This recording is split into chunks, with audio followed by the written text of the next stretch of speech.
Hey, what up guys? So it's day two with my V Max. Last night I spent a good couple 3 hours dicking about, literally fucking about with this thing. Didn't do anything productive really. I was just taking things off, taking the side panel off, you know, see where the screws are, the bolts are not seized or rounded off. Have a look what's underneath there, you know, on one side is a petrol tank, on the other side is electrics and stuff, and getting to know the bike basically this way, taking things off, putting it back on. I like doing that with a brand new bike I've got, well, brand new, a new for me bike I've got. You can watch videos, you can read manuals 100 times, but hands-on equipment is the best way to learn, and I always been doing that. Whenever I get a new bike, I like to take the fucking thing apart and put it back together if I can, you know, not to the extreme, but simple things, so I understand the machine a little bit better and I know what's going on underneath all the covers. And as always, that has been very beneficial because I discovered few issues and few simple things that are quite easy to fix, but can be crucial, you know, well down the road. Let me show you what's going on underneath the dummy tank cover and a few issues I discovered and the way I can fix them. So first thing, taking the dummy cover off, there's a little key lock for it, so that pops off quite nicely. One thing to know. There's the airbox cover kind of thing, I got rid of that. And here we go, the intake air filter. Is this, guys, the original air filter, or is this the aftermarket one? It looks pretty decent condition. I'm guessing that's the original one. It's probably, I can get it just clean, I don't need to replace this. Let me know if you know. Getting down there, I need to remove a couple of bits from here to get down there. Give me a second. That's another thing about the V4 engines. As I said before, all the V4 bikes I've been working previously, they're very compact design, everything is very tight. So even to remove this, I need to get rid of the coolant bottle, the overfill reservoir kind of thing. Luckily it's not the end of the world, but everything like this is in here, you know. To get the battery out, you need to remove so many things, you know. There's like relays on top of it and all that other shit, you know. Everything is very tight. There is this hose over here that unclips. There we go, and the whole thing just pops up quite nicely. And there we go, the couple of issues I discovered right over here. Right, so the first issue I've noticed is this bad boy that connects to the bottom of the airbox. I'm guessing it's not that important. What it does, it probably just distributes some kind of polluted air, because it connects to this little canister over here and then just releases to the atmosphere. What I'm guessing in this little bad boy is responsible for is some kind of catalyst converter kind of thing. It just basically keeps all the pollution, you know, out of the atmosphere. I may be wrong, but I think that's what it do. Not the end of the world, it's just become brittle, split in the end, and it just came off completely. But still, I would like to replace that hose. So that's one thing. And the other thing, which was related to the choke is over here. So by pulling this little lever, because you got 4 carbs, it's pulling all these things over here, and 2 on the other side, one there and one on this side here. However, there's like a little retaining screw over here that connects that rod to this pulleys over here, and that screw was missing. I just temporarily was missing from this and temporarily found a screw that is the same thread. It kind of made it work, so it pulls it right now as well, which is a good thing. Obviously I need to adjust it to a size, cut it down, but temporarily that will do. I know it's only a choke, but it wasn't actuating on this carb over here, but right now it does. So all my dicking about yesterday wasn't all pointless. I understood quite a little bit more about this engine, about this bike. Yeah, now we need to get to the bottom of the carbs. Let's see what happens. Now looking at these cars like this, they can always be a bit scary, especially when they compact like this, like they are. So if I can, I would like to avoid ripping them off the bike and cleaning them properly. Looking down inside, they're actually pretty decent condition. Obviously I don't know how the bike is running, so I don't know what needs doing on them, you know. If I can avoid ripping them off completely, I'll probably do that, you know, because there's going to be a lot of effort. But if necessary, I'll whip them out and clean them properly. Looking closer at this bike, I can tell that the previous owner, whoever owned this bike in Japan, did some work to it, and some pretty quality work, because lots of bolts has been replaced with this nice quality stainless steel bolts like this ones over here. These, I'm pretty sure they don't come as standard like that.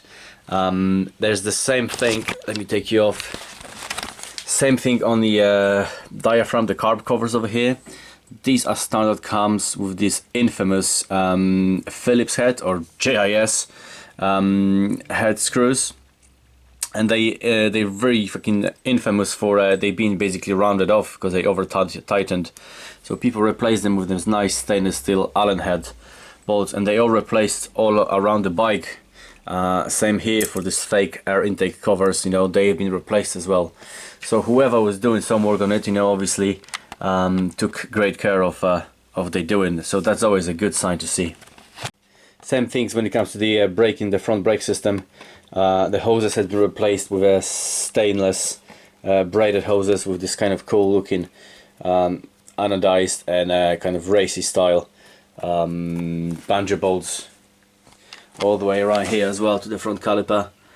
So that's always good to see, you know, good quality stainless braided hose. It's gonna make the brake a little bit sharper. Coming back on the carbs, I can see there's a pretty smooth move all around.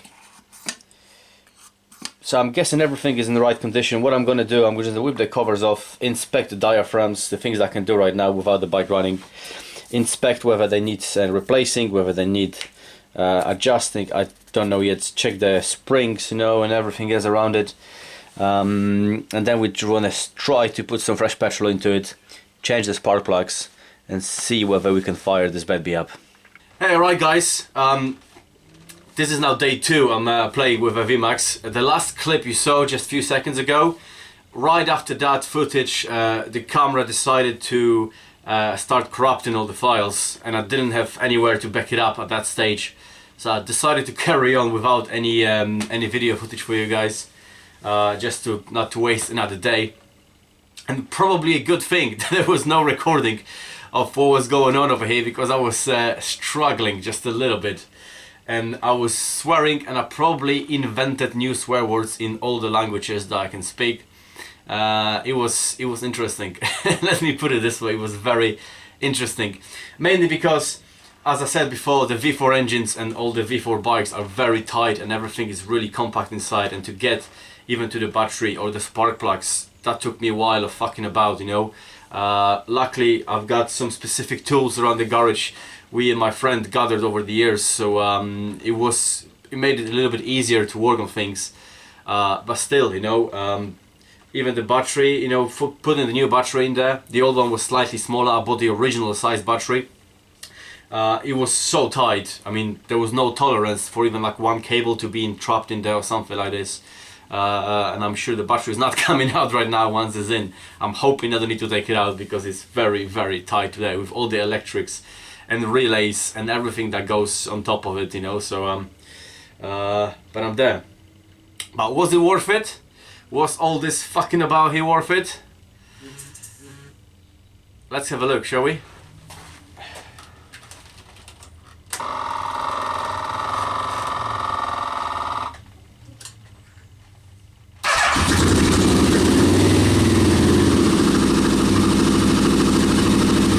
What do you say?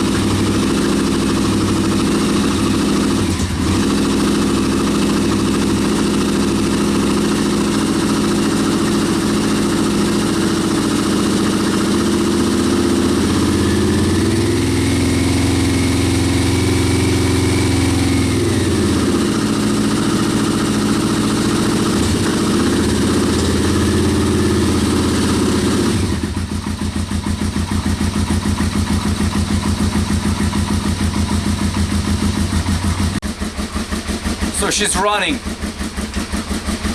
pretty smooth. It's still cold in the background, and let me tell you what I've done to it to make it happen. So she didn't really that much work, really, you know, to get it fired up. All I did is obviously got a brand new battery, right for the model, because they're very specific and thin and heavy. I took the carbs apart. Didn't rip them off the bike. I took them apart inside kind of the bike, took the covers off, inspected diaphragms. All the inside looks pretty clean, you know. So I left it alone. I replaced the spark plugs. They were pretty abused, I think. There was lots of gunk around them. So I replaced the spark plugs with brand new spark plugs. We all know how important they are. Clean up the air filter. And I drained the petrol. The petrol that was in the tank was orange, and I mean as orange as Lucozade orange. That's how bad it was. Obviously a bit of corrosion, a bit of rust was going on over there, and I have no idea how long the petrol has been sitting inside the bike, inside the petrol tank. Probably that was Japanese petrol as well. I have no idea how long it's been sitting around there, but it must have been quite some time, because the petrol was orange. It was clean, but just fucking orange. Good petrol, good quality petrol, it's an important thing. It can go stale, it can go old after a while. So I filled it with fresh petrol. Obviously there's still some old petrol in the system, hence the bike, it's running a bit, you know, not perfect yet, you know, but we'll get there. I'm hoping we'll get there. And that was pretty much it, you know. It took me most of the day anyway to fuck about with all this shit, you know, but I understood quite a bit more about the bike. I know slightly bit more about it right now. Obviously there's work needs doing, but I want to take it for a spin right now. Just here on the private road, up and down the road, check all the gears, you know, and give it a good run up and down a couple of times, just to burn the clean petrol through the system and see what happens.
There you go, guys. So she runs actually pretty smooth, and I'm quite happy about it. No, I wasn't riding on the public roads, and I wasn't riding too far. I know it needs oil change, but I checked the oil and the level is right. I checked the coolant, the level is nearly right, but obviously I wasn't running the bike to the extreme. Just went through all the gears and everything seems to be smooth so far. So happy days. So far so good.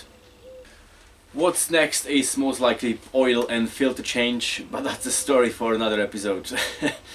Guys, successful couple of days so far. Thank you very much for watching. Join me on the next day where we're gonna do some more service for this bad boy. And until then, have a beer, rock hard, and I'll see you very soon.